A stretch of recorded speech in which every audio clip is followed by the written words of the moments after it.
Assalamualaikum. Kami ingin membentangkan berkenaan bab 8 iaitu insan beradab sebagai matlamat pendidikan ta'dib. Ini adalah kandungan yang merangkumi di bawah tajuk insan beradab sebagai matlamat pendidikan ta'dib. Yang pertama, insan beradab. Yang kedua, adab dan akhlak. Yang ketiga, kaedah pendidikan akhlak. Dan yang keempat, model akhlak insan kamil. Untuk slide yang pertama ialah insan beradab. Definisi ta'dib. Pengertian konsep ta'dib ini dibangunkan dari makna kata dasar adabah, ya'dibu ta'diban, yang bermaksud penyucian atau membersihkan seseorang daripada kekotoran. Ta'dib dari segi terminologi pula membawa maksud suatu proses mendidik atau membentuk seseorang individu yang terdidik mempunyai kemampuan untuk mengembangkan segala potensinya ke arah pembentukan peribadi, sikap dan sahsiah selaras dengan acuan pembentukan yang ditetapkan oleh Allah SWT. Makna adabah pula menunjukkan pengertian mendidik secara sepadu atau integratif. Ia juga merujuk kepada disiplin diri zahir dan batin meliputi aspek akli, jasmani dan rohani. Di antara makna adab juga adalah kesopanan, kemesraan dan kehalusan budi pekerti. Adab juga dikaitkan dengan dunia sastera. Ia dijelaskan sebagai pengetahuan tentang hal-hal yang indah yang dapat mencegah dari kesalahan-kesalahan yang ada. Al-Atas pula mentakrifkan adab adalah pengenalan dan pengiktirafan hakikat bahawa ilmu dan segala yang wujud teratur bertingkat-tingkat mengikut martabat dan darjatnya masing-masing. Adab juga adalah pengenalan dan pengiktirafan tempat yang wajar bagi seseorang berhubung dengan hakikat tersebut serta dengan kebolehan dan potensi jasadi, akli dan rohani diri masing-masing. Yang pertama, insan beradab. Seterusnya, untuk slide yang kedua adalah adab dan akhlak. Untuk topik seterusnya ialah berkenaan dengan adab dan akhlak. Kita akan membincangkan berkenaan dengan adab iaitu menurut Al-Atas, adab melibatkan hal-hal seperti berikut. Seperti contohnya, satu tindakan untuk mendisiplinkan akal fikiran, jasad dan juga jiwa, di mana di sini kita dapat simpulkan bahawa apabila seseorang itu melakukan tindak tanduk dengan tidak beradab, maka ia akan beri kesan kepada akal fikiran kita, jasad dan juga jiwa. Disebabkan itu juga ia akan mempengaruhi kepribadian kita, perwatakan kita dan juga tingkah laku kita sebagai seorang Muslim, sehingga dapat menampilkan kepribadian yang tidak sopan ataupun tidak elok untuk dilihat agama lain maupun agama kita sendiri.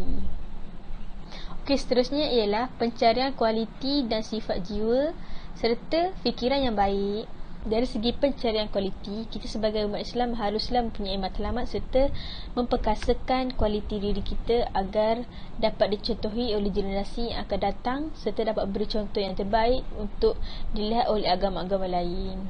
Seterusnya ialah sifat jiwa, iaitu kita sebagai umat Islam haruslah berusaha sedaya upaya untuk melahirkan akhlak yang terpuji serta akhlak yang baik dalam diri kita, serta berusaha sedaya upaya untuk membuang segala sifat-sifat tercela yang ada dalam diri kita. Ini untuk memastikan generasi yang akan datang dapat mencontohi sifat-sifat serta akhlak yang baik daripada umat kita.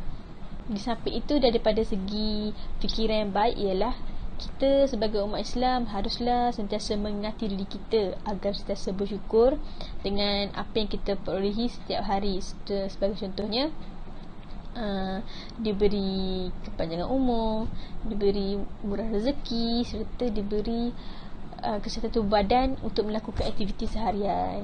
Isu seterusnya ialah perilaku benar dan sesuai yang berlawanan dengan perilaku salah dan buruk. Tingkah laku baik serta tingkah laku yang buruk merupakan kedua-dua tingkah laku yang berbeza, di mana kedua-dua tingkah laku ini dapat memberi kesan kepada kualitas hidup seseorang. Seperti contohnya, Apabila seseorang itu menitik beratkan berkenaan dengan adab serta mempunyai nilai-nilai akhlak yang tinggi, secara tidak langsung perkara ini dapat melahirkan individu serta masyarakat yang sejahtera. Ia berlawanan pula apabila seseorang itu dikuasai oleh nilai-nilai dan tingkah laku yang buruk, dan perbuatan ini akan memberi kesan kepada individu dan juga masyarakat, di mana ia akan melahirkan individu dan masyarakat yang porak-poranda dan juga tidak ada kesefahaman. Untuk isi yang keempat pula ialah ia menerangkan bahawa ilmu dapat menyelamatkan seseorang itu daripada membuat keputusan yang salah, di mana kita sudah diajar untuk mencari ilmu hingga ke ayat-ayat. Di sini sudah terbukti bahawa ilmu itu sangat penting kepada seseorang itu. Dan di sini kita dapat mempelajari bahawa orang yang berilmu akan dapat menyelamatkan dirinya daripada membuat keputusan yang salah, berbanding dengan orang yang tidak mempunyai ilmu yang akan membuat keputusan berlandaskan hawa nafsunya sahaja. Untuk isi yang kelima ialah pengenalan dan pengakuan kedudukan secara benar dan tepat. Untuk isi yang keenam pula ialah sesuatu kaedah mengetahui yang akan menghasilkan kedudukan sesuatu secara benar dan tepat. Untuk isi yang terakhir ialah jelmaan keadilan sebagaimana ditunjukkan oleh hikmah. Untuk slide yang seterusnya ialah berkenaan dengan akhlak. Akhlak dari segi bahasa ialah ia berasal dari perkataan al-khuluq yang bererti budi pekerti, tingkah laku dan tabiat. Untuk akhlak dari segi istilah pula ialah kata Imam Al-Ghazali, akhlak sebagai sifat yang tertanam dalam jiwa seseorang dan darinya terbentuk perbuatan dengan mudah tanpa berkehendakkan pertimbangan fikiran terlebih dahulu.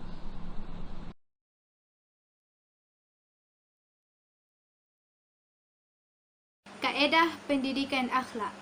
Kaedah pendidikan akhlak terdiri daripada 6, iaitu penghayatan Al-Quran dan As-Sunnah, Rasulullah uswah hasanah, pelaksanaan ibadah, ilmu pengetahuan, didikan dan latihan, tarbiyah ruhiyah dan muhasabah diri.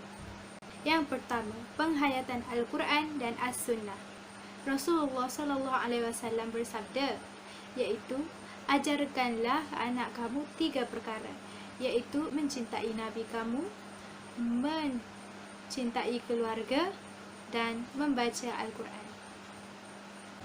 Sebab para pembaca Al-Quran berada di sisi arasy Allah bersama para anbiya pada hari tiada naungan melainkan naungan Allah Subhanahu Wa Taala sahaja. Pentingnya pengajaran Al-Quran supaya lidah fasih membaca Al-Quran, jiwa terharu dengannya, hati khusyuk, air mata berlinang ketika membacanya, tertanam dalam diri keimanan dan keyakinan, membuahkan amalan sesuai dengan petunjuk Allah SWT.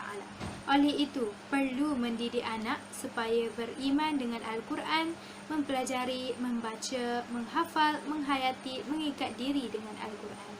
Pentingnya mendidik anak supaya mencintai Rasulullah SAW dengan mengajar anak mengenali Rasul melalui sirah, akhlak peribadinya, sejarah perjuangan serta mengamalkan sunnah Rasulullah SAW. Yang kedua, Rasulullah uswah hasanah. Rasulullah menjalani kehidupannya berasaskan Al-Quran. Pengiktirafan, pujian dan anjuran Allah supaya berakhlak sebagaimana akhlak Rasulullah. Dan sesungguhnya engkau mempunyai budi pekerti yang agung. Praktis kehidupan seharian baginda SAW adalah berasaskan Al-Quran. Baginda tidak memperkatakan sesuatu menurut hawa nafsu. Yang ketiga, pelaksanaan ibadah. Terdapat 5 rukun di dalam Islam. Pertama, mengucap kalimah syahadah, solat 5 waktu, puasa, zakat dan menunaikan haji. Mengucap kalimah syahadah, pengabdian diri tanpa berbelah bahagi kepada Allah. Solat 5 waktu, umpama sungai yang jernih dan mengalir tenang. Penyucian diri, fizikal dan rohani. Puasa pula mendidik sifat takwa, nafsu tunduk kepada kebenaran. Zakat, penyucian harta dan diri. Haji, untuk melahirkan insan bertakwa dan berakhlak mulia, membina kesepaduan dan kerjasama. Yang keempat, ilmu pengetahuan, pendidikan dan latihan. Ibu bapa perlulah memastikan anak-anak mereka mendapat pendidikan yang mencukupi, seperti memberitahu contoh teladan, adat kebiasaan, nasihat dan bimbingan, pemerhatian dan pengawasan, denda dan hukuman. Latihan pula untuk memperkukuhkan dan memperkasakan sesuatu amalan. Apabila biasa amalkan kebaikan dari kecil, bila dewasa ia akan menjadi kebiasaan. Bab kata pepatah, melentur buluh biar dari rebungnya. Yang kelima, tarbiyah ruhiyah. Pentingnya tarbiyah ruhiyah ini kepada jiwa dan hati. Biasanya kekuatan jiwa terletak pada kekuatan akidah ataupun iman. Dan kuat ataupun lemah iman diukur dari akhlak. Amalan-amalan yang boleh menenangkan jiwa seperti zikrullah, tadabbur, istighfar, selawat, berdoa, tasbih, tahmid dan munajat. Tarbiyah ruhiyah juga boleh simpulkan dengan melaksanakan keparduan, kewajipan dan tuntutan. Selain itu melakukan perkara yang sunat, banyakkan zikrullah, istighfar, selawat dan sebagainya. Membaca Al-Quran dan tadabbur, meninggalkan dosa dan menjauhi maksiat, tazkiyah al-nafs. Kedudukan hati pula, Nabi SAW bersabda, ketahuilah bahawa di dalam badan ada seketul daging. Apabila ia baik, baiklah badan seluruhnya. Dan apabila ia rosak, rosaklah badan sekaliannya. Ketahuilah ianya itulah hati. Jenis-jenis hati yang mati, iaitu tidak peduli dengan persoalan ketuhanan, tidak mengetahui kewujudan Tuhan, berpandukan hawa nafsu dan pemikirannya semata-mata. Tanda-tanda hati yang mati iaitu berfahaman anti Tuhan ataupun syirik, sentiasa melakukan maksiat, tidak rasa berdosa bahkan berbangga dengannya, menghambakan diri pada hawa nafsu. Yang keenam dan yang terakhir iaitu muhasabah diri. Kita hendaklah sentiasa muhasabah ataupun menghitung diri apa yang telah kita lakukan. Berapa banyak amal soleh yang kita kerjakan, adakah kita melakukan dosa? Sayyidina Umar radhiyallahu anhu pernah berkata, hisaplah diri anda sebelum diri anda dihisapkan dan timbanglah amalan anda sebelum amalan anda ditimbangkan. Terdapat 4 kaedah muhasabah diri menurut Imam Al-Ghazali. Yang pertama, melalui guru mursyid. Yang kedua, mencari sahabat yang benar. Yang ketiga, melalui mulut musuh. Yang keempat, bergaul dengan orang lain. Dan yang terakhir ialah model akhlak insan kamil. Pengertian insan kamil menurut Abdul Karim bin Ibrahim Al-Jili, insan kamil bermaksud manusia yang sempurna. Daripada perkataan insan iaitu manusia dan kamil yang bermaksud sempurna. Ciri-ciri insan kamil ini merujuk kepada Nabi Muhammad SAW sebagai seorang yang seimbang. Menurut Kamus Dewan edisi ketiga pula, Al-Kamil bererti sempurna dan lengkap. Istilah ini dipinjam kerana ianya merangkumi segala aspek dan sifat-sifat baik yang perlu dipenuhi oleh setiap manusia. Nilai-nilai baik ini merangkumi akhlak dan akidah, dan kita perlulah berteraskan kepada Al-Quran dan Sunnah.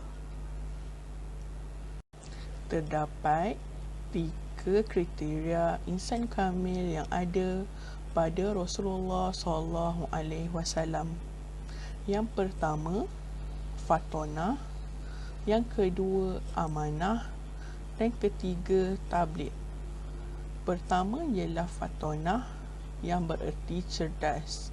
Yang kedua, amanah, iaitu boleh dipercayai. Dan yang ketiga, tabligh, iaitu menyampaikan. Terdapat satu lagi ciri kriteria yang ada pada Rasulullah SAW, iaitu as-siddiq, iaitu berkata benar. Oleh itu, kita sebagai seorang manusia perlulah menyemai sikap-sikap dan kriteria yang ada pada Rasulullah SAW supaya ianya dapat memancarkan nilai-nilai yang murni dan kita akan saling mempunyai perasaan percaya antara sesama manusia. Terdapat 7 ciri-ciri insan kamil, iaitu ketakwaan, keimanan, keadaban, keilmuan, ketertiban, hubungan erat persaudaraan sesama Islam dan juga kegigihan dalam menuntut kebenaran dan memperjuangkan kebaikan. Apabila terdapat ciri-ciri insan kamil ini pada seseorang manusia, maka seseorang manusia itu telah menjadi seorang yang sempurna dan akan mendapat kebahagiaan di dunia dan akhirat.